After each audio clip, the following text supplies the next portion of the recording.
لوگ کہتے ہیں نا ترقی چاہیے، کامیابی چاہیے، برائٹ فیوچر چاہیے. خدا کی قسم جس کے ماں باپ اس سے راضی ہیں نا، جس کے ساتھ ماں باپ کی دعائیں ہیں، اس کو پھر ترقی سے کوئی نہیں روک سکتا. اس کے بیڑے پار ہی ہونے ہیں.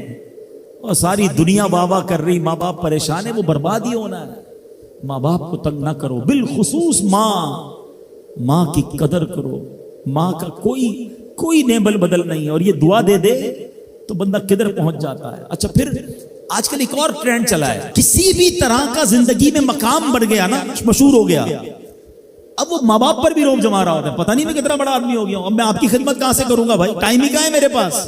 ان کو کبھی یہ روب مت جمانا. ارے آج اگر کچھ بن بھی گئے ہو نا، یہ انہی کی دعائیں تھیں، اور ان کو کہہ رہے ہو بڑا آدمی ہو گیا.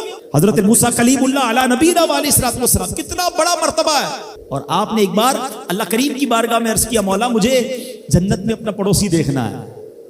ارشاد کیا ہوا کہ اے موسیٰ، جنت میں تیرا جو پڑوسی ہے وہ ایک فلاں علاقے کا کسائی ہے. آپ حیران ہو گئے، آپ نے کہا مولا مجھے ملنا ہے.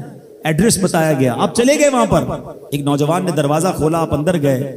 گھر میں گئے تو دو بوڑھے ماں باپ، بوڑھی شخصیات تھی. انہوں نے حضرت موسیٰ کو دیکھا، آپ کی رسالت کی گواہی دی، اور دونوں دنیا سے چلے گئے. وہ نوجوان کسی کام سے گیا، جب واپس آیا اپنے دونوں والدین کو دیکھا کہ دونوں کا انتقال ہو گیا ہے. تو کہا ہو نہ ہو آپ حضرت موسیٰ علیہ الصلوۃ والسلام ہیں. حضرت موسیٰ نے کہا میں نے تو نہیں بتایا کہ میں کون ہوں، تمہیں کیسے پتا چلا؟ کہا میرے ماں باپ روزانہ دعا کرتے تھے کہ یا اللہ اس وقت تک موت نہ دینا جب تک حضرت موسیٰ کا دیدار نہ کر لے. آپ ہمارے گھر آئے ہیں، آپ کو انہوں نے دیکھا ہے، یہ چلے گئے دنیا سے، آپ ہی حضرت موسیٰ ہیں. حضرت موسیٰ نے فرمایا بتاؤ کچھ اور بھی دعا کرتے تھے؟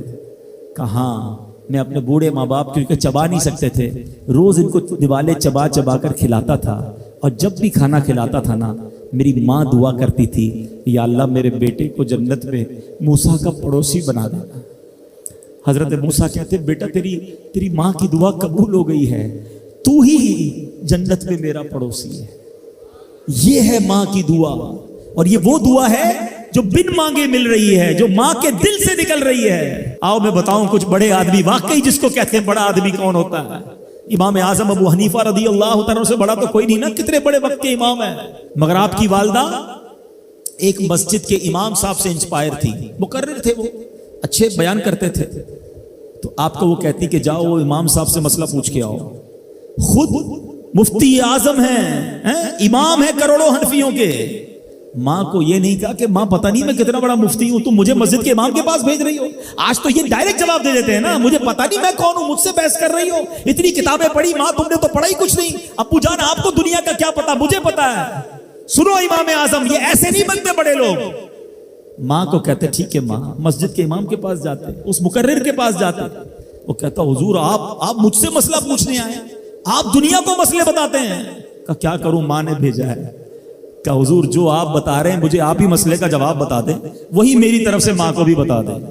ایک بار ماں نے کہا کہ میں خود جا کر پوچھوں گی، پھر بھی امام اعظم نے منع نہیں کیا. اچھا کئی میل کا سفر تھا. امام ابو یوسف کہتے ہیں ہم نے خود دیکھا کوفہ کی گلیوں میں کہ امام اعظم اس خچر یا اس سواری کے لگام تھامے ہوئے ہیں، ماں اس پر سوار ہے اور وہ بازار میں اسے لے کے جا رہے ہیں. ماں کو یہ نہیں کہا کہ ماں تم مجھے تکلیف دے رہی ہو، وہ میرا شاگردوں کا بھی شاگرد ہے، اس کو کیا پتا جو مجھے پتا ہے. اللہ اکبر. ماں جاتی ہیں، مسئلہ پوچھتی ہیں، واپس آتی ہیں. امام اعظم ماں کو کچھ نہیں کہتے. یہ ہوتا ہے ماں کی فرما برداری. آج دیکھو دنیا ان کے گن گا رہی ہے. سیدنا بایزید بستامی رضی اللہ تعالیٰ عنہ، کتنا بڑا نام ہے، اولیاء کے سردار ہیں. دیکھو ماں کی خدمت کیسی کرتے تھے. آپ کی والدہ نے سردیوں کی رات تھی، سخت سردی کی رات، آپ سے پانی مانگا.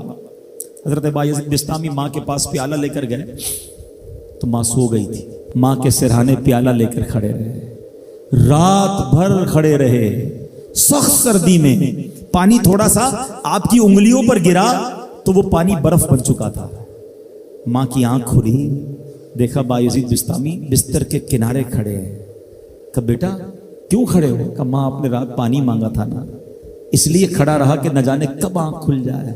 اب جب پانی دینے کے لیے پیالہ الگ کیا نا تو وہ برف چمڑی سے چپک چکی تھی، تو جب وہ برف الگ ہوئی نا آج سے خون نکلنے لگا. حضرت بایزید بستامی رحمت اللہ تعالی کی ماں نے جب یہ دیکھا نا کہ بیٹا ساری رات کھڑا رہا اور اب اس کا